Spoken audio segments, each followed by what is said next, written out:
Are we live yet? Yes, we are. Hello there, everybody. This is A Cup of Tea with an Englishman in San Diego. It sounds like we're getting some technical issues together. We're joining together two or three very large ships which are heading towards each other and possibly colliding mid-Atlantic. I don't know. We'll sort it out. As always, it's all. Can you hear me now? There you go. You see, we're getting there. Yes, we can hear you. Hello there, Travis. How are you, sir? Right. Yes. Welcome along to A Cup of Tea with an Englishman in San Diego, talking everything San Diego Comic-Con as we get closer and closer to some very big events in the calendar of Comic-Con, which mostly involve the pre-registration badge sale. We'll talk about that very shortly indeed. However, we do have some guests. We'll get to those as well because we've got one or two people who are kind of sorting themselves out technically. So first things first, let's also welcome along everyone who's watching. We've got one or two viewers. Thank you very much indeed for joining us today. If you're watching on Google+, of course, don't forget to click on the Q&A button. You can interact with us. You can ask any questions you like. If there's anything that you want us to talk about when it comes to Comic-Con, do jump in on that. And of course, if you're watching on YouTube, you can use the hashtag CupOTSDCC. It's at the bottom of the screen of my intro there. Use that hashtag. We're monitoring that. We're keeping an eye on it. So if you do want to tweet us, you're more than welcome to do so. And of course, interact with us any way you like. We have got ourselves three guests, including one new face who, like I say, is kind of getting himself technically sorted out. Returning to the Hangouts is Mr. Mark Serby. How are you doing, Mark? Very good, thanks, Leonard. Yeah, all good. Yes, Mark and I are in that kind of, it's now darkness for us because the clocks have gone back. And I think it should be, yeah, it's just, it's night time for us. This is when I wanted to sort the Hangouts. This is kind of like the end of the weekend thing. I wanted it to be that kind of evening show, but you wanted it to be the show before we all go back to school on Monday. Yes, that's okay. The reason why I just laughed so enthusiastic, that's exactly what it is. That's rather frightening. Yes, before we all have to, make sure we have our homework all sorted for Monday morning. Yes, that's what we're here for. Yeah, brilliant stuff. Thank you very much indeed for joining us. I know that you've got a lot to talk about when it comes to Marvel and all of that jazz. We'll cover that very shortly indeed. And joining us is Alyssa from the Friends of CCI forum. Now, is it friendsofcci.com for much longer? Because I know there's some news on that. When's that all happening? Hopefully by the end of the month we'll be moving to our new URL, which will be Friends of Comic-Con, friendsofcc.com. That should hopefully technically be accomplished by the end of the month. This was brought about by wanting to be more inclusive to all of the other cons out there. We've got a huge contingent for the New York Comic-Con, starting to hopefully branch out into some of the other cons. So it's maybe after pre-reg. It does make sense because if you do go to the website, Friends of, at the moment, friendsofcci.com, it does make perfect sense because there are lots of little boards covering all the different cons, including one that happened is happening right now. Because at the moment for yourself, you're East Coast, so it's what, 1 o'clock in the afternoon for you, yeah? Correct. And your clocks have gone back and joined the rest of us. Have you appreciated your extra hour in bed? Absolutely. Oh. Just will say that there's going to be links and forwards so that everybody's current bookmarks will work. That will be seamless. Excellent, excellent. But no, it's good to include other cons. I also know that Brian mentioned it as well. Brian seems from Read Pop that it would be a good idea to be a little bit more inclusive. Just to let you know, if you are joining us hoping to see Brian on the Hangout, I did say last week that we were going to try and get Brian on. Sundays pretty much are a no-go for Brian, as we've discovered. He tries to keep it in his own personal time, which is completely understandable. But also, it's been very difficult to get hold of him generally because he is still, Read Pop is still kind of deciphering all of the stuff that happened of New York Comic Con. So as soon as we get... Oh. Plus, I just saw a post by him earlier today saying that he had a week away. So I think he might have been on vacation and been sick, con crud and or kiddo school crud issues. So he's under the weather. Well, I mean, it's interesting because David Glanzer had his problems with sort of like con crud as well, directly after Comic-Con this year. So I think it hits us all. I think it's also just pure tiredness as well. I mean, I've got the worst case of acne I've had. I'm 42 for God's sake, and it's draining me already. It's terrible. But anyway, is it from all that red paint? We are indeed. Thank you very much indeed for joining in, Alyssa. It's great to have you with us. We'll be talking about everything what's happening on the forum, so we'll come back to you very shortly on that. And joining us for the first time, we have somebody who I know from Twitter. He's very much a big Comic-Con fan, and he wanted to take part in today's show. We've got Travis McIntyre. How are you doing, Travis? I'm good. How about yourself? I'm fine, thank you. But I suppose because it is the first time we've had you on the Hangout, I suppose it's best to start with you and introduce yourself. Who are you, and what's all your fascination and interest with Comic-Con? Well, I'm Travis. I just started going. I didn't really have a thing about Comic-Con before last year, and my friends tried to talk me into going, and I was like, man, I'm not going out there. And then I went. They finally talked me into it, and I went. And Comic-Con to me is like a drug, man. It's addicting. And I'm telling you, I feel like a fiend waiting for my next fix for this pre-registration to go on because I just want to get it done and over with so that we can know if I'm going or not. You're not the only person to mention that because I think everyone's talking on Twitter at the moment about when is going to be the pre-registration badge sale. This is the badge sale that takes part for everyone who attended for 2014, for 2015. Now, I know that a lot of people on some social medias, including Facebook, do get very wound up about these badges being made available for people who attended con last year.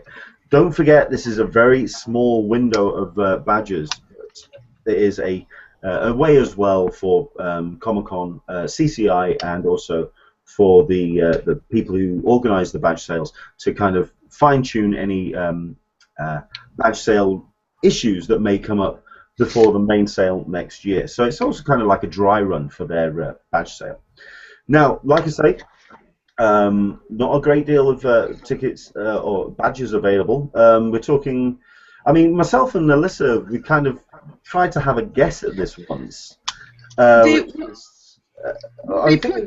They did that survey a number of years ago, which said, asked everybody, do you want, who had attended, do you want 40, 50, or 60% of the tickets to go to people who had been before? And everybody guessed that they said that we said 60%. But the idea is that it has to be within that framework. They wouldn't have given a parameter outside of that framework if it wasn't within that. So we're guessing 50% of the tickets. Well, I actually assumed it was going to be a lot less than that, to be honest. That's interesting because I mean I was thinking we were going to be talking 15,000, 20,000. It was going to be a small block, but that is quite a sizable number. Okay. Yeah, I think so.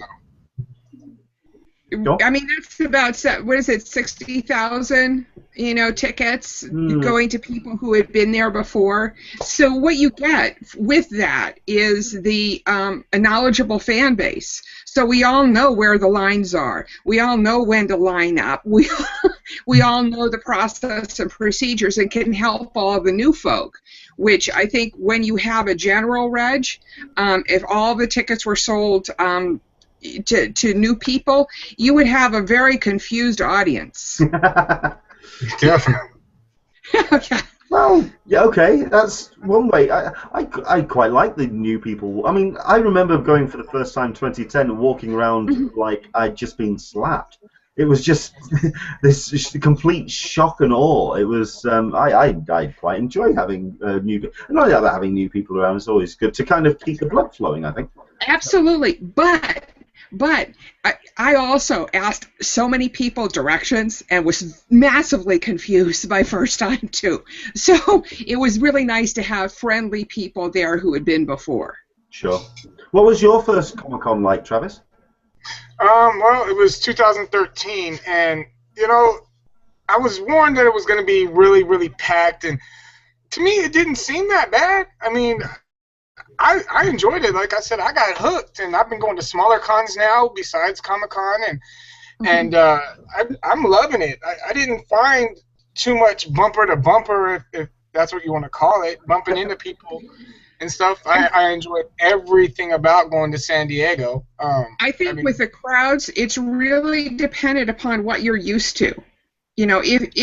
If you're used to not having that many people around you, it's going to be very different. I mean, if like you're from North Dakota, where there's not a lot of people, versus whether or not you're from New York City or a major urban place, you're used to people in the subways, and so it's hard to get past that perception bubble. Sure. Right. When you talk to folks. That makes sense. Yeah, because when you go to smaller cons after San Diego, you're like, what?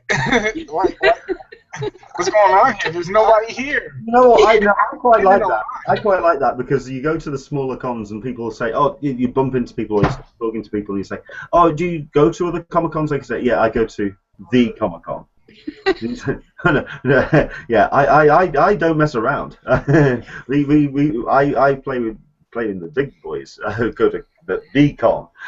So no, it's always fun to because not only that, because it gets them interactive as well and gets them really kind of excited about it. And so yeah, that's cool.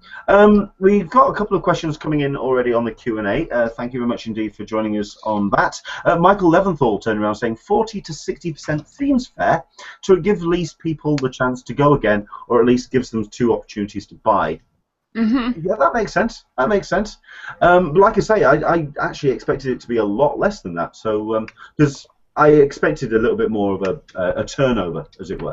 Let's see what, especially with the amount of people that apply for the badges, to have, what was it, 500,000 Facebook likes to funnel down into 50,000, 60,000 badges. That's tantamount to driving a wagon load of Volvos down a rabbit hole. It's a lot of bottleneck there. So yeah, cool. John Brunton is a new viewer. Thank you very much indeed for joining us, John. Are the Comic-Cons in the UK related to the one in the States?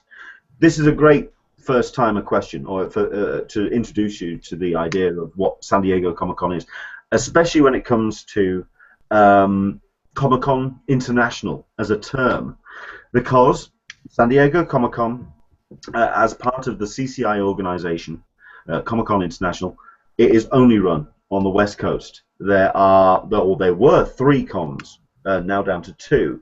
There was San Diego Comic-Con, there was WonderCon, and there was APE, which is the Alternative Press Expo.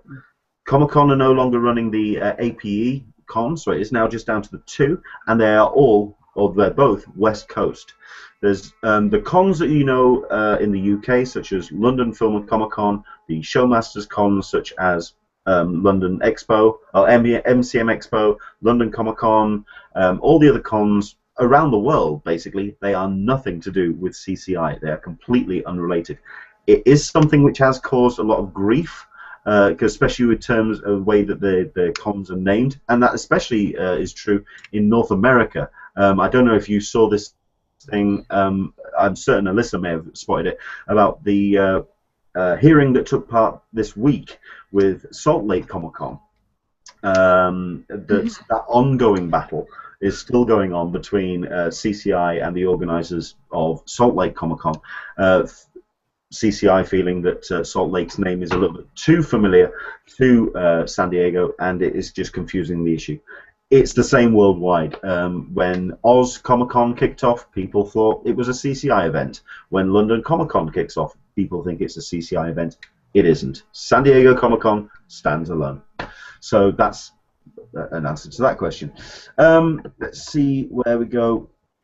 Well, we'll come back to the questions because we do have one or two. I'm going to go to Alyssa now about cons that's happening in the US, especially one that's happening this week, Kamikaze. Now, I know that this is a massive event that's happening this weekend. Can you tell us more about it, please? I haven't been there, and I wish that there was somebody on the Q&A who'd come up and talk to it, but it seems to be mostly a one-day con. It's about 3,000 miles away from me, so I unfortunately wasn't able to go to it. The con that I was considering going to was the Rhode Island con, which granted is a small con, but it's a couple of years old. They, unfortunately, to quote TempleCon, they really didn't have the attendance anticipation down. So, and I think Brian had mentioned this before, that the problem with selling tickets to conventions is that with most events at convention centers, it's like car shows. You get a person that goes for 2 hours, but with the Rhode Island con, they had 9,000 tickets. The capacity for their center was 9,000, and apparently they sold about 20,000 tickets. Well, all 20,000 people showed up at 9 a.m. and wanted into their hall. So the fire marshal closed them down at around 1 o'clock and said no more people can go in. So you had a lot of people waiting outside the convention center to go back in. I don't think they let people back in until 4 p.m.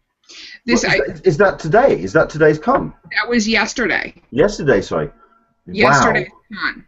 I don't know how today is going with regard to that. I know that there was a convention in Canada that had this problem. I know that Salt Lake, speaking of conventions, SLCC had the same problem. And what it seems to be is really the management not knowing how to deal with people and line control and line management and attendance anticipation. TempleCon, which is another convention in the Rhode Island area. I'm quoting him when I say that because they seem to have grasped that concept, and I love it. You can't expect to sell 20,000 tickets and them all not to show up to a comic convention. At the same time. I think we were talking about this last week about the explosion of con culture worldwide, North America, Europe, across the board, and it's some. I think convention centers are struggling to keep up with the. I think we're incredibly lucky with the fire marshal in San Diego because they seem to be incredibly lenient to the stresses and strains that we all put on San Diego when we arrive. Right. So I mean, I appreciate it when you hear about smaller cons or when you hear about cons that do struggle with these numbers that just kind of crop up, and not only that, but crop up early and kind of across the course of the day. That's incredible.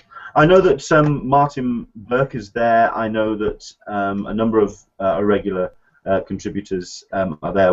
I've seen some great pictures of this week at Kamikaze. I can't quite get my head around what the focus is, though. Is it because it's Stan Lee's Kamikaze? So is it just something that he's kind of put his name to, or is it very focused about some of the stuff that Stan Lee does, or because I know that Kevin Smith's there, right? At the moment.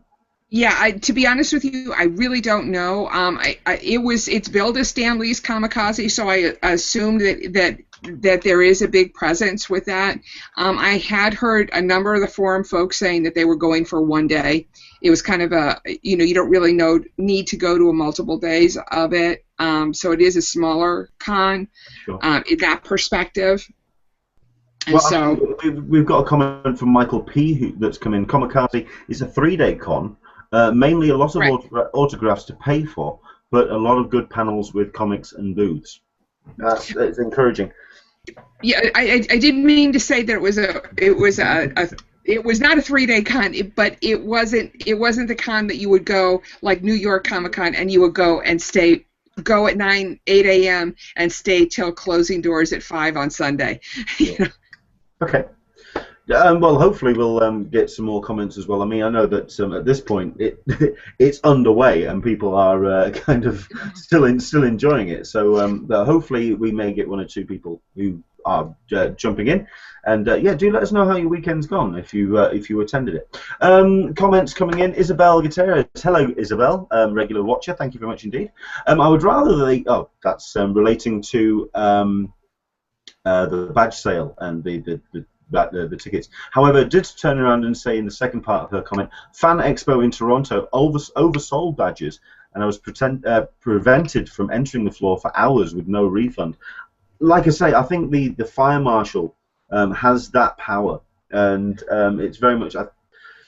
It's something that we don't have yet in the UK. We don't have that kind of massive crowd. I mean, we get our lines, and we get the bigger cons do get some crowds, but I think the New York Comic Cons, the North America Comic Cons, they're just the con culture is just exploding. So it's I think we need to remember just the strains that we put on a building. The comments that the Rhode Island Comic Con is getting are absolutely blistering. Wow. Just talking about reporting them to the Attorney General, saying that, oh yeah, no, it was massive. Apparently they were still selling tickets when they wouldn't let people into the convention center. Just horrific stories about the problems. Grief. Okay, well, I mean, if we have anybody who's attended that con, please do let us know how. Use the hashtag CupOTSDCC. Do let us know on any of our guests if you do want to Twitter them or if you want to email them. Let us know what was going on with that con, because that's just insane. Isabel was talking about being effectively locked out of the con she wanted to attend. Absolutely, the fire marshal was correct. I was more upset at the con organisers, which I think that's absolutely where the blame should lie. You're absolutely right. Michael P. turning around. Oh no, we've covered that one. That's great. No, Jim Watari. Now, Jim, I don't know if he's there today, but he has been there at Kamikaze this weekend, because he's posted some fantastic pictures on his Google Plus at the moment. Kamikaze was a lot more crowded than last year, but I think it was handled pretty well. So that's always good to hear. When a con goes well, I mean, New York Comic Con. That's the reason why I'd really like to talk to Brian, because that just seems to have gone so smoothly. That was just incredible. So no, that's cool. Excellent stuff. Let's see where else we're going to go. Sorry, I'm just looking through the comments and seeing where else we can go with the conversation. Isabel, I travelled to Toronto for Fan Expo, so I was very upset that I had all that other associated expense to go to, not only to have my entry so poorly handled and prevented. At least with Comic-Con, you can get a badge, you can enter. Yes. That's certainly a confirmation on that one. If you could bear with me a second. I had to disappear there for a second. I just suddenly realised that I hadn't actually plugged my laptop on. So this could have finished very quickly. What's the biggest? Okay, so San Diego's the biggest con that you've gone to, Travis. Which is the smaller con close to you? Well, I'm getting ready to do Seattle here next year, but for the first time, that's one. But I just got done doing Portland, and that one was really small. Like, I mean, just getting into the lines for photo ops. I mean, there was no lines really. And then a little bit of lines that there was, people were complaining about. I was like, come on, man, go to San Diego. This is no line. Like, people were complaining there was like 10 people in front of them. So that's what I really enjoy about the smaller cons. I did Portland. I've done Amazing Con Las Vegas, and that one was really awesome. I mean, like, they had one panel room, and you didn't have to go like 20 different places to try and, you know, see who you wanted to see. But those two are the smallest that I've been to lately. And I'm going to be doing WizardCon in March in Portland. So that's going to be a fun ordeal going to that one. Okay, when we start talking about cons as ordeals that we need to take on, that's when you know we're properly addicts. That's when you know when we're. Oh my word. Okay, I know that. Yeah, I know that. I'm going to a couple of cons. I'm going to Thought Bubble in 2 weeks' time, and the week after is MCM Expo in Birmingham. I've never been to a full-blown MCM event yet, so I'm very much looking forward to that. Have you done any of those, Mark? I haven't actually. No, the only ones I've done is the Showmasters London Film and Comic Con, which obviously is the biggest one in the UK. I mean, it is crazy. It is really, really busy, but it's in the middle of summer, so it's nice to go outside and get a bit of sun as well and stuff like that. And they have some great guests. However, obviously you were talking previously about conventions that turn people away and things like that. This happened last year. A guy who I know back in my hometown of Nottingham, he'd been organising evenings with, so it was an evening with Red Dwarf, an evening with the cast of Game of Thrones, you know, cool stuff like this. I mean, he's been building up this bank of people and stuff like that for a long time. So he put on the first one ever in Nottingham last year.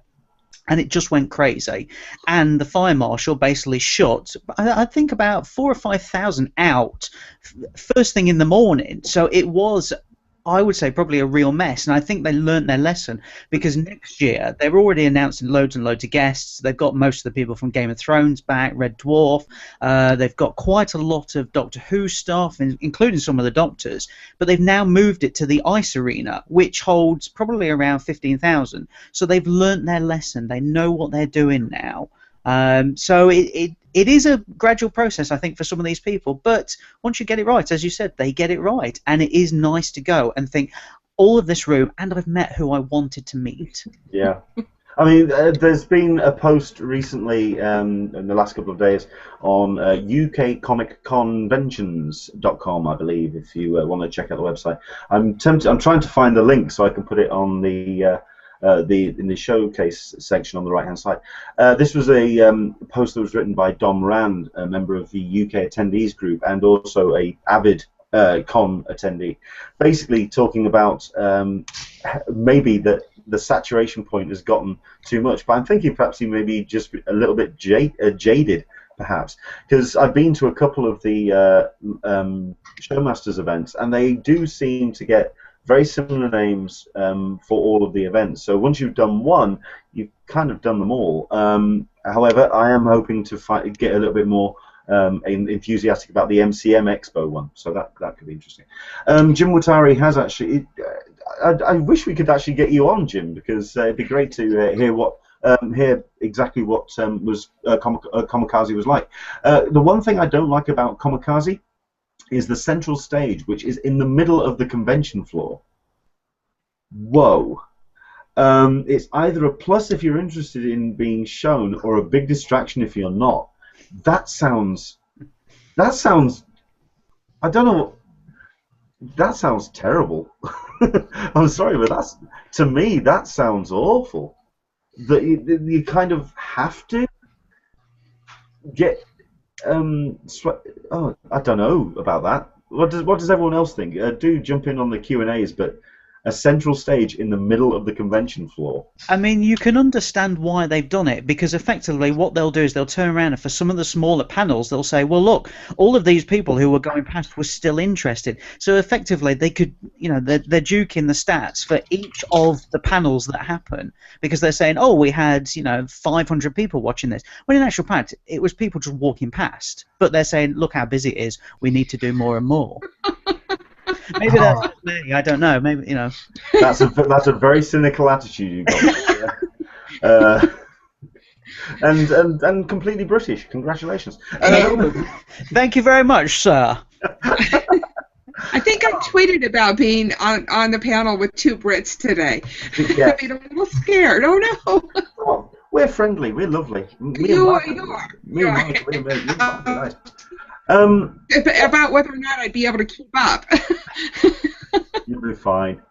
Okay, so yeah, and like I say, if anyone else is watching, if you are taking part in Comicazes today, if you're watching, or if indeed if you've been over the last couple of days, do keep jumping in on the comments. Do let us know how. I mean, how was that for you? The central stage in the middle of a convention floor.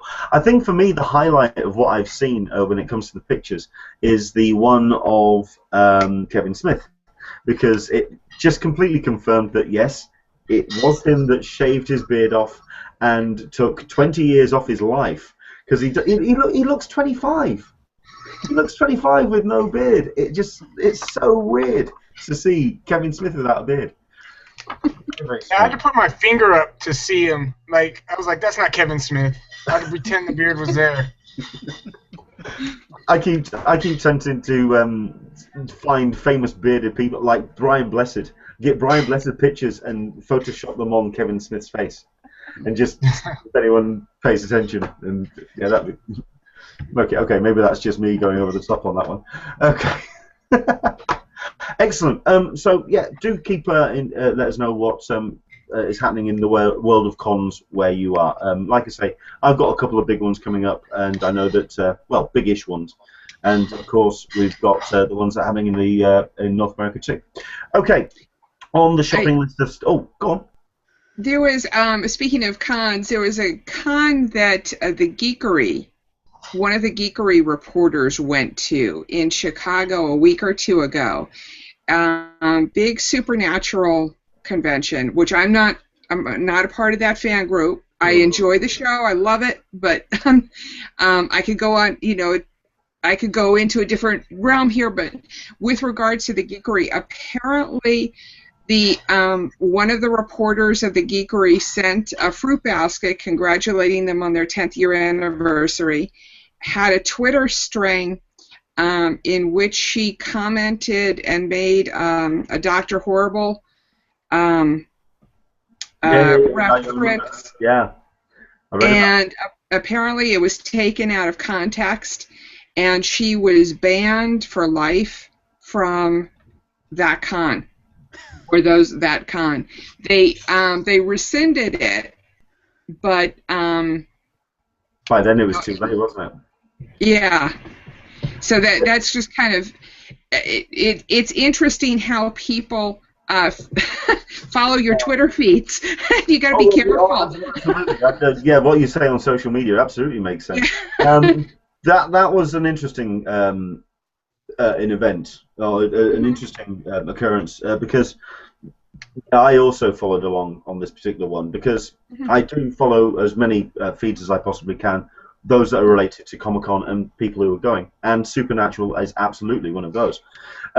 Yes, this is a fan base that I'm not going to comment about here, because I don't want that's to... my fan base now. Oh, listen. That's my Sunday. That's my Sunday. Like Alyssa, I'm a massive fan of the show, or the episodes that I have seen, but the fan base is... fanatical. Is a whole other realm of nutbar. Especially when it comes to shipping, when it comes to certain characters completely getting blown out of proportion. Listen, I have no problem with that, because at the end of the day, you're fanatical about something. That's what being a fan is all about. That's great.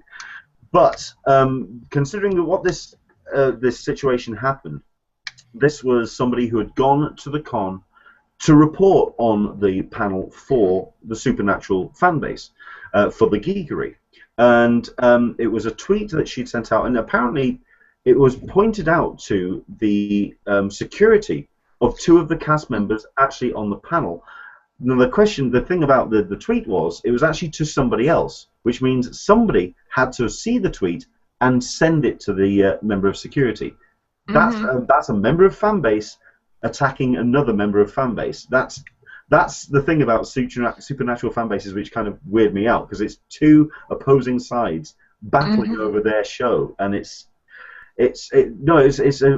was a very awkward situation. I know that last night they did a Dr. Horrible tweet along, where they all watched Dr. Horrible in support for this reporter. No, it's an interesting situation, especially that level of fandom. No, you're absolutely right. Can I just add a little fun story about Supernatural that happened at Comic-Con this year for me? Go for it. So we got into the room for Supernatural, and we're sat about halfway back in Hall H. Great, fantastic. One seat next to me, this young lady comes and sits down. She works for Comic-Con. She was doing the line outside Hall H, so she was bringing everybody in. And they said to her, "You can go in and watch the panel," which clearly is very nice of CCI. That's fantastic. So obviously they all come out, and it's like being at a concert for One Direction or something like that, with the amount of women screaming. A whole other topic. Yes, exactly. We'll come back to that as well. And then what happens is they show probably 3 minutes of what's going to happen in season 10, obviously. And this girl next to me just goes crazy. I'm talking about screaming and heavy breathing and gasping for air, and like there was a woman behind her who was doing the same thing. She's turning to her and she's going, "Can you believe this? Can you? Oh my God, I can't believe this," and everything. And I'm just sat there with my typical Britishness of going, "Yep. Yeah, it's good, isn't it? Yeah. Oh my God, we can't leave it like this. This is crazy. Oh my God." So you were basically the Rolling Stones fan at the Beatles concert. That was that was me. Yeah. So yes, this Supernatural fandom is off the chain. For everyone under the age of 25. You were the wanted fan at the One Direction concert. That's a little bit better. Okay. Oh no, I listen. I scream with the best of them, but no, I can imagine that the Supernatural panels are off the charts. I mean, where do you fall on this, Travis? Are you a Destiel fan? Oh yeah, I was in the front row. I was camped out overnight. That's my Sundays. That's how I end Comic-Con. I do that panel, and then I go out. I use this year was the first panel, so I got to get out of there early, and end my Hall H with Supernatural. So that was good. But yeah, people went a little ape crazy over there when, especially when they started throwing out the little pop dolls to the fan. Everybody went crazy on that. Didn't throw any my way. Well, Supernatural fans, we love you. There we go. That's all we can say. And absolutely. Absolutely. Okay. Speaking of, then, let's go on to a story that came out a week or so ago, and it was actually something I wanted to cover last week and completely forgot. We have mentioned One Direction. Let's Okay, you didn't have to make that much of an in-depth breath on. Sorry. Calm down. Okay, I had to write about this on the website on an Englishman in San Diego.com purely because it's a British band that are going to be opening up their US tour next year on the first day of San Diego Comic-Con in July. Now, the first reaction for myself was, okay, there's going to be a lot of One Direction fans wondering what all these people are doing getting dressed up. That's fine. But my next reaction was that it's not necessarily unfair on Comic-Con fans to endure One Direction. It's more what kind of inconsideration it's been to One Direction fans, because even us San Diego Comic-Con attendees struggle to find hotel rooms, struggle to move around, struggle to...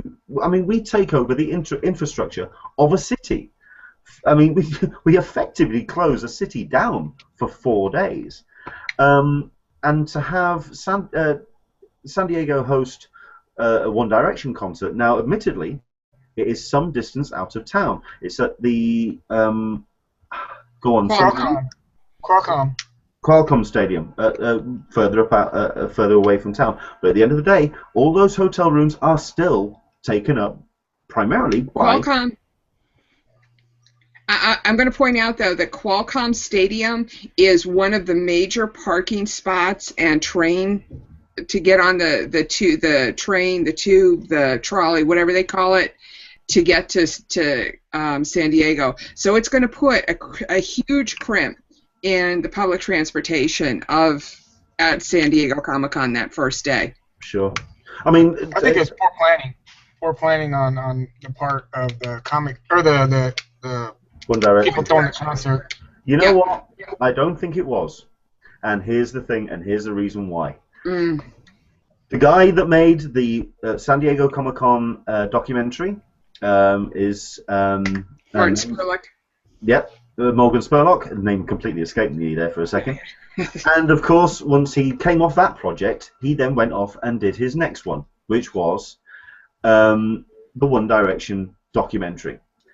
Now, I'm just trying to work out if he's talked about Comic-Con to One Direction, and One Direction have turned around and gone, you know what, we like the idea of that. I wonder if we can coincide our tour. I know this sounds very kind of... conspiracy theory that they've kind of coincided the start of their US tour for San Diego Comic-Con, but it just seems like a strange coincidence that the two just dovetail exactly the same week, which means if you see how many members of the band? 4 or 5? If you see a bunch of spiders... There's 5 of them, for God's sake, don't you know? I'm a DJ, and I'm proud of the fact that I don't know how many members of One Direction there are, considering that, let me count how many decent singles they've made. Anyway, right. As my fingers whittle away. Listen, if you spot a collection of Spider-Men walking around San Diego on that first day of Comic-Con, and they seem to be suspiciously surrounded by people who are not surrounding them, you know, just kind of like flanking them at a distance, and one of them is wearing that Spider-Man costume like it's upsetting him that it's damaging his hairdo. It's One Direction, and you know what you can do. You can, okay? Because I guarantee they're going to do a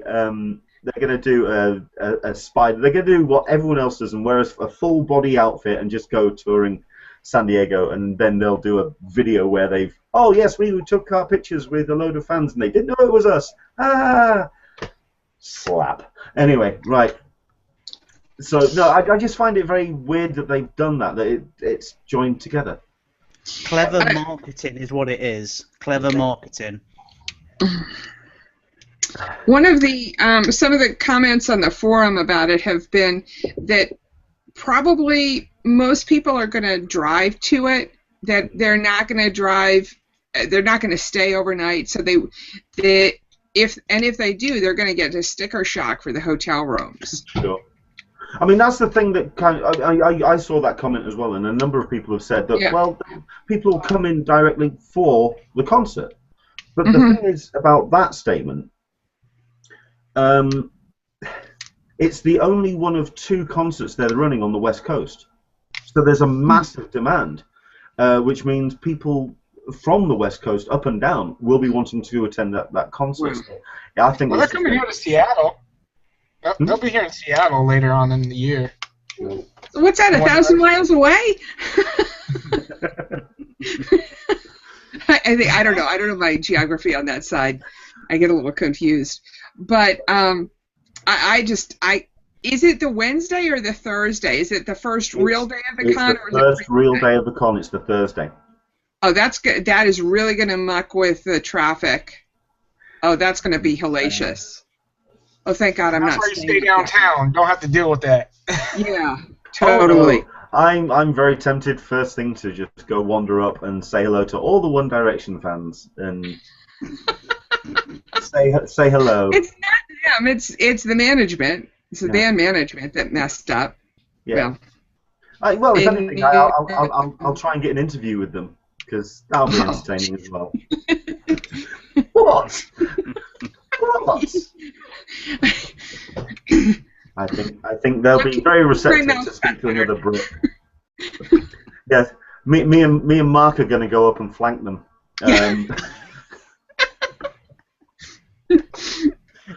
Oh, dear. I've got my T-shirt, so.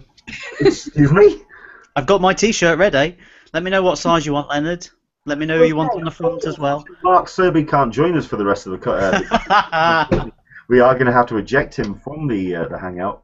Oh, a One Direction T-shirt. Oh, good God. Anyway, right, moving on.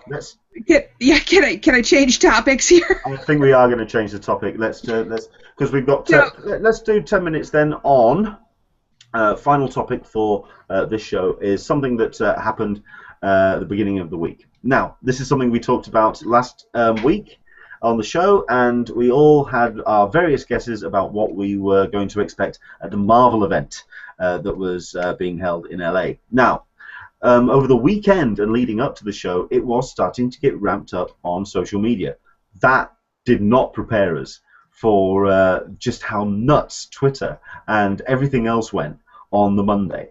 Marvel event, the hashtag just took over. I live blogged it myself, and I don't think any of us expected what we actually got. So, Mark, what did you expect from that event, and what did you think of what we got shown? Well, I think we all expected more films to be announced. I don't think we were expecting anything else, really. I think it was a case of, what are we going to get from these films? I don't think anybody expected to get that many films, certainly. They've laid their stall out pretty comprehensively until, 2019. I mean, that's a long time, a very long time, but at least people are aware. Right, okay, we've got this coming next. So you can't fault them for saying, right, this is how we're going to do it. We're going to go big for the next 5 years. I mean, there's 2 a year, effectively. So they're doing everything that they've previously done.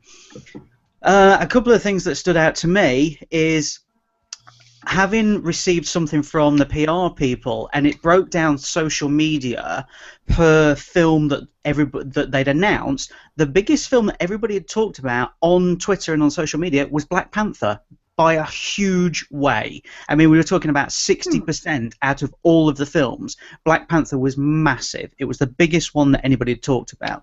So it's interesting because there's clearly a big fan base for this film, and people have been crying out for ages. I mean, Chadwick Boseman, who obviously they've chosen, he's done some good films, don't get me wrong, but I'm not sure if he's the right person. I don't know. I'm not sure on this. I don't know what other people think about it. This is the thing. So I mean, it's not the only piece of casting that people were hoping for when it comes to the Marvel event, because, of course, the talk leading up to the Monday was Doctor Strange. Now, this is where I'm actually suspecting that while people are talking about Benedict Cumberbatch as Doctor Strange for that film, the Boseman casting for Black Panther, for me, tells me that Benedict Strange isn't going to be the guy that they're going to go for.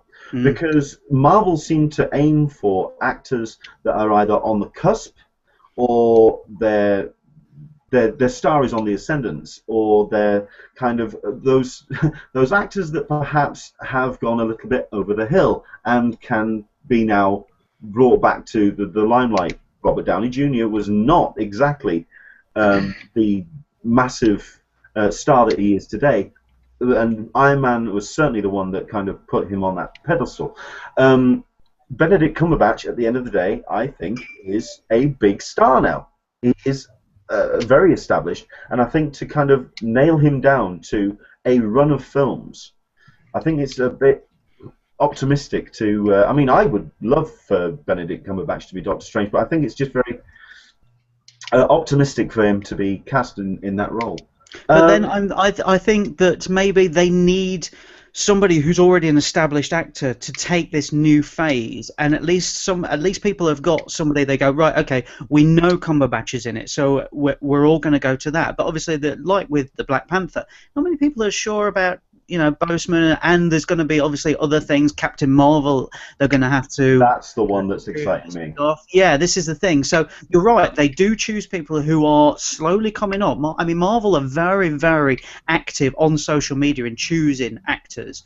Absolutely. But I still think they need certain big actors in there to sell these films. And this is the whole thing. I mean, look at Guardians of the Galaxy. Okay, Chris Pratt is probably not a huge megastar, but he was on the rise, and people knew who he was.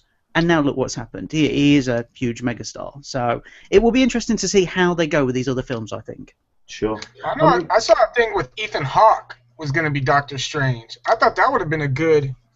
That would have been nice. That would have been great. Great. You're right. Yeah, that would have been fantastic. But I mean, we've got Isabel joining in on the Q&A saying, I thought Joaquin Phoenix for Strange, his name was being put forward as well. I mean, there's been a number that's been bandied around for this, but I think that's once that's nailed down, then you're looking at the casting for. I mean, you've got two huge films when it comes to castings that you're going to have to nail down. Admittedly, you've got a bit of time to go between now and then, but Jesse Lynn is quite rightly turning around saying Katie Sackhoff for Carol Danvers, which I think would be, well, I think that would be just something that would just dovetail so nicely. That would be great. But you've got the Inhumans, and that's a whole roster of people to fill. I think it's going to be an interesting couple of years where we hear about who's actually going to be cast for these films. But we are so far out. Now, this is the question. Oh, cool.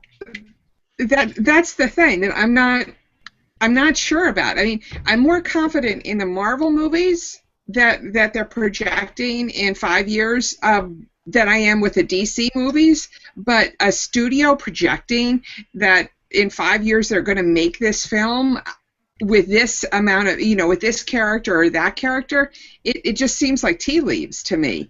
And I'm all for it, and I love the idea, and I love that they have a plan, which is very cool. But it's all going to change. It's Hollywood. True. Right. But, I mean, the thing about Marvel, which is interesting for me, I think that these films will happen. I think their plans are set in, not so much set in stone, but they have a roadmap that they're going to follow. I think people are a little bit more confident about the Marvel announcement purely because of what they've established, and they've mapped out their MCU from a very early position. The DCU, which they have also announced up to 2019-2020, and these 8-10 films that they're putting forward. That's all off the back, at the moment, of one film, which was, I mean, Man of Steel was not the mammoth home run that everyone seems to think. I mean, it was a good film, but there was a lot of issues with it, and I think a lot of people still have issues with that film. I can't, with the announcement of Phase 3, I think people are more confident about Marvel and their plans. But DC, I mean, then again, there's also the difference between how it was announced. Marvel announced it at a massive event in a theatre in front of a bunch of rabid fans and the cream of pop culture writers. DC announced it at a board meeting. Yeah.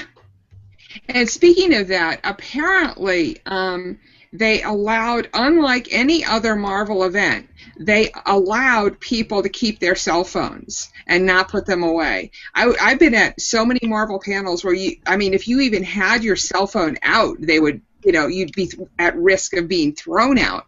But apparently they didn't. They wanted people to tweet all this stuff and make the hoopla. It worked. And it worked. But exactly. Here's the thing. here's the thing between Marvel and DC. Marvel are already up there. They're already at the top of the game, so they can do what the hell they want. They are basically following the Apple game plan of let's bring everybody in. Doesn't matter. We're Apple. We're Marvel. Doesn't matter. Whereas DC are playing this very calculating. And the thing is, you're saying about obviously they did it in a board meeting, but nobody's really giving DC a chance. So when these films turn out, and they could, and they probably will, turn out to be very, very good, people are going to turn around and go, oh, DC have really upped this game now. Marvel are really, really worried, I think. This is the thing. So, DC might be lagging behind, but they're catching up quickly. This is the thing. And, they've already superseded them in TV a long way. Oh, yeah. Constantine. I hope that they didn't put too much out there. I hope they didn't put too much out too quick. Because that's what that is. I mean, then again, I think generally for DC and Marvel, I actually have that fear across the board that I think we don't need to. Did we need to know this much this far out? I don't know. That's a very good point, Leonard, and that actually is one of my points at the moment. Is how much is too much? How much is too much for Marvel? Great, fantastic. Hey, look, these films, fantastic. I'm excited. But 2 a year, I mean, this past year and the year before, I kind of felt like, it's another one. And, it's just leading up to the next film, which we've got to see in November. And how much is too much? This is the thing. If they turn around and said one film a year, that's fine. But now I'll probably get absolutely, slaughtered for all of this. But how much is too much for it? Well, how much is... and so it starts right here, dude. You're wrong. Yeah. Well, yeah. Just to let you know, I think the way that they've planned their films as well, the fact that they have separated very much into almost two separate ends of the universe, as it were. That you have that Earthbound vibe of Captain America. The Winter Soldier, and you have the galactic era of the Guardians of the Galaxy. You still have that distance between the two. I think it works, and not only that, but we had some very unique filmmakers putting those stories together. So I think it does still work. But when you say too much, I suspect what I was on about was over a distance. Do we need to know plans up to 2020? I mean, okay, we're talking 5 years, but that's 5 years away, 6 years away of planning ahead. When I'm more than happy to wait. I'll know about 2 years' time. Let's concentrate on stuff that I'll actually be alive to watch. I don't think long game plans me. I would like somebody, one of the film studios, to do a Beyonce and go, right, we've got a film coming out in 2 weeks, here's the trailer. And everybody goes, whoa, where did this come from? That's what I want to see. Yeah. I mean, Alyssa seems happy with that. She's smiling happily. Although I think it's an impossible situation. We'd love it. I mean, okay, what we need now is we need Marvel to turn around and say, hope you enjoyed the Marvel event. By the way, if you step outside of this theatre now and step next door, we're going to show you, I don't know, Howard the Duck. There we go. We made it last weekend. There you go. Pop next door. Let us know what you think. Or just, it's just... When you put things 5 years out, it just becomes it's unrealistic. It's unattainable. It has this it's in the cloud kind of thing, just like everybody else has been saying. And that's the only thing that I'm commenting on. Is I love this stuff that's coming up. It looks like it's great. And I'm a diehard Marvel fan, so I'll be there for that, and I'll be there for the DC stuff too, because it looks like it could be really fun. I love what DC is doing on the small screen. I'm going to interrupt there and just say fun. That's the last thing that DC stuff looks. Well, watchable and you can appreciate it. Fun. Can you honestly turn around and say that watching Man of Steel was fun? No, but watching John Barrowman in Arrow is fun. And I had to rewatch it. What was that, Travis? I said I really enjoyed how I don't know what the big deal about Man of Steel was. Everybody that I got on, oh, well, Superman killed somebody. Well, Superman killed people in the comic books. Just because he's the Boy Scout of all superheroes don't mean anything. It was, I fairly enjoyed it and I was entertained. I didn't like the whole kryptonite, but it being the atmosphere part of it. Superman has to have a weakness, and now how are they going to exploit that because everything's done? They destroyed everything that can be his weakness now. So where's the kryptonite going to come in? That's my only issue. Okay. Well, I mean, I think my issue was it was just so serious and just so. I mean, the biggest laugh in the whole thing was the fake out of the okay, yeah, that's not an S. Sorry, that doesn't mean hope. It actually means this, the Lois Lane line, and that was shown in the trailer anyway. So we got that laugh there. Anyway, it was just a little bit too serious. It was a little bit too Dark Knight, but even Dark Knight had some laughs in there. So anyway. Right, a couple of comments coming in, especially about the Marvel stuff. So are these new movies leading up to Civil War? Just asking, as I have just read the graphic novel. Right, one of the things that came out of the Q&A that happened after the Marvel event was Kevin Feige did turn around and say that Civil War was going to be the Captain America title for the third Captain America film. However, the Civil War that they talk about in the cinematic universe is going to be separate to the book. I'm a massive fan of the Civil War storyline which Marvel did. However, this is going to be not so much about pitching heroes against heroes. It is going to be more about the kind of a power struggle between Cap and Iron Man, or Tony Stark. That's what I was wondering too about that. I haven't heard too much on it, but yes, that's what I wondered, because I think the Civil War, if they did it now like what everybody thinks, it's not going to go well. It's just too big. It needs more of a lead up. I think also that Civil War for me, I think it's an extremely important storyline, because it does talk about the measure of what a superhero in a superhero comic world is actually all about, and that's why I'm really excited about Civil War. But this is going to be an interesting take on it. I'm more interested in what they're going to do with Civil War as part of Secret Wars in the comics next year. That's going to be interesting.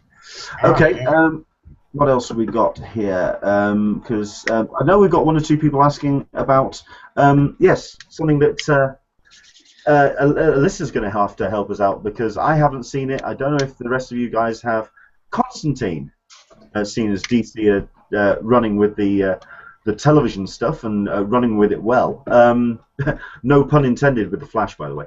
Yes. Aha, you see, not just a hat rack, my friend. We're talking Constantine. How's that gone down? I've enjoyed it. I like it. The comments that I'm getting that I've been reading is that people are choosing that over Gotham. That I was kind of interested in how similar it was to Supernatural, and had a long conversation with my son about which came Supernatural's first. Better. Which came first, Constantine or Supernatural? But he's 15. I heard a voice there. I heard a disembodied voice in the background there. So I'm just terribly impressed with the DC small screen experience with the Flash, Arrow, Constantine. It's great. I mean, I'm looking forward to the Marvel Daredevil, but that's on Netflix. So. Sure. I mean, I don't think we've got a UK date for Constantine yet. I mean, I don't even know if it's been picked up by anybody. No, was it the other place? Constantine's hasn't been picked up yet. No. Oh, okay. So, I mean, we're going to struggle to see that just yet. But, I mean, we've just been hearing, reading about it on social media about just how well it's gone down, and it has gone very, very well indeed. I know. I wish I would have stayed. I was in there Saturday night when they did, the whole panel of Gotham and Flash and all that, and I wish I would have stayed to see Constantine. I wasn't really. I was like, no, I've been in here all day. It's time for me to go. And I wish I would have stayed, but if I would have known how good it was. But I really enjoyed the pilot episode. And I've got the second episode on DVR. I've been trying to get to watch it, but it's been a crazy couple of days. But I'm honestly enjoying it. I enjoy it better than the movie. You know. I think I'm one of the extremely rare amount of people that actually liked the movie. I actually don't shoot me down on social media on this one. I did. I liked the movie. So I like the movie as well. I've got no problem with it. Okay, yeah. Maybe he's not the same as in the comic book, but I think the film is a really good supernatural thriller. I think that the movie had the character better, but the storyline not so much. I like Keanu Reeves as Constantine. If they put that Constantine in the TV show, bam, you got a long-term hit. Wow. Okay.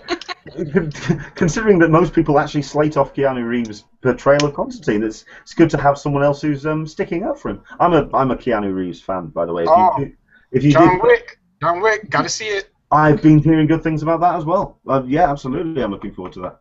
Okay. So yeah.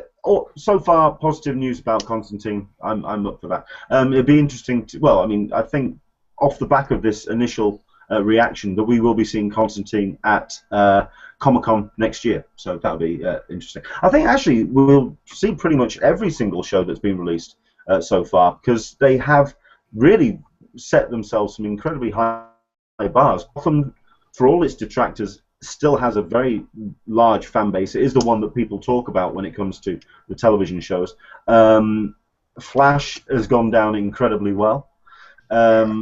I think all of these are going to definitely show up at Comic-Con next year. I think Comic-Con is going to be, for the television and film, I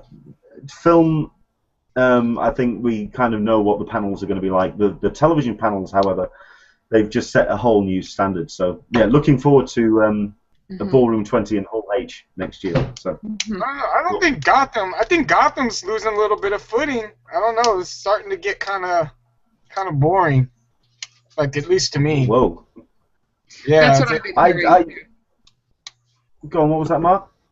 No, that wasn't me.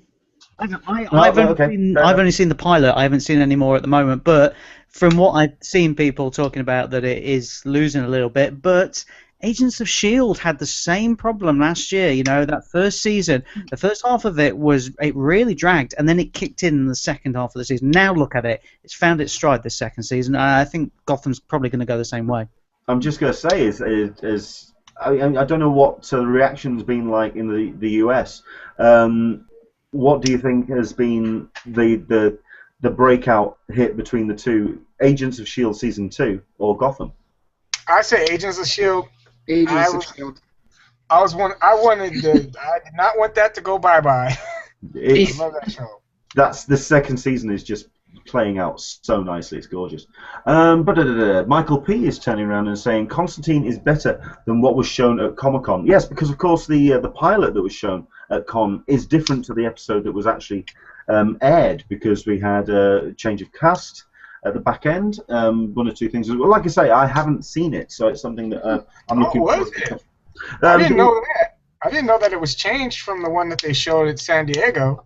The female lead, I believe, was in the aired episode was trimmed down, and I believe she's booted by the end of the episode. It's a whole new, so it's somebody new for the second episode. So yeah, it's definitely somebody new, but I didn't know it was different. Yeah. As far as I knew, the girl left.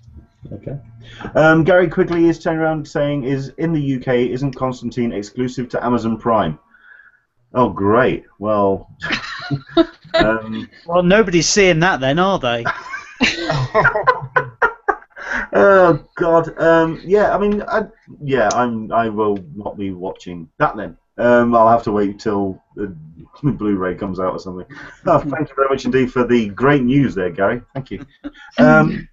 Let's see where else we've got, because we'll do one or two more comments and then we'll wrap things up for today. There's just comments about the cons that people have gone to. Everyone's really excited about cons coming up, and also the shows that they're talking about. John Brunton's turning around saying Constantine the movie was very serious compared with the series. Yeah, I appreciate that comment. It was an interesting. I personally thought the film was. It had a black comedy to it, which kind of I like a lot, and that whole final sequence at the end with Beelzebub showing up, or the devil. I thought it was great. No, cool, excellent stuff, and thank you very much indeed to everyone joining in on the Q&As. Next week should obviously be a very exciting one for that, because we are going to have a lot to talk about. It is pre-registration. It is just around the corner. We're in November now. This is when it's happening. What has been the response so far, Alyssa, on the forum? Because we were talking on the episode last week that we guessed. I'm saying, I think, what did I say? I said the 15th. The 15th. 15th. That's but right. Apparently the forum are disagreeing with me. We are tending to think more of the 8th. Of course, I have neglected to realize that I think one of the Arizona cons are happening next weekend. So that may throw a wrench in the works, so to speak. But I think CCI wants to get this done. I don't think they want to wait. I think last year was a real pain for them that it was so that the sales were so late, and the sooner they get it done, the happier they're going to be. Sure. Just put it to bed. Sure. So the missus turned around and made a very good point this morning, saying that I really want the badge sale over and done with as soon as possible, so then I can start planning Christmas shopping. Because this is tying up a big wad of cash that I want to be spending on stuff for Christmas, and that makes a bit of sense, and I can appreciate that.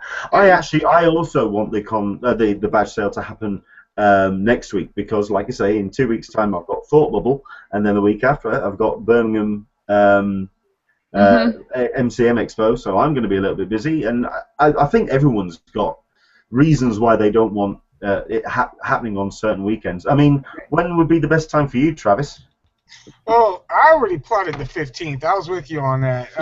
Just because, it gives people, some people get paid on the 1st and the 15th of the month, every 2 weeks or whatever. I was thinking that, but as long as it was after the 3rd, I'm cool because I got paid, so I'm happy. So let it be whatever day that it falls on. As long as I get my 4-day preview, I'll be 2 thumbs up. And so long as it doesn't happen on the Thanksgiving weekend, I think. No, it's not going to. Yeah, they won't do it then. They don't want to be in the office then. I will say that I think the forum has started its, I want to say, 5th or maybe 6th badge buying group. It's like an amazing amount of people are joining groups. Absolutely. Well, yeah, I've got a few people joining me. This is going to be the first time doing it, so I hope it runs smoothly. I don't know. Hopefully, what I'll do is I'll get Alyssa to put a link up to. Have you got like a guide to group badge buying? I do, and I'll put it up in a moment. Let me find it. Because I know some people do talk about badge buying and teaming as kind of like fudging the system, but I absolutely believe that it's friends coming together to kind of help each other and pass the ladder down in motivational talk speak. It's something that you can. The idea of a badge team, obviously, is that 4 people would come together. They would share their details, their badge details, credit card details, whatever, whichever way that they want to share how they're going to pay for the badges. They all go into the waiting room at once, and the first person to get the waiting room then buys for the rest of the team. Kind of makes sense. We're doing. Oh, sorry. Go ahead. No, go ahead.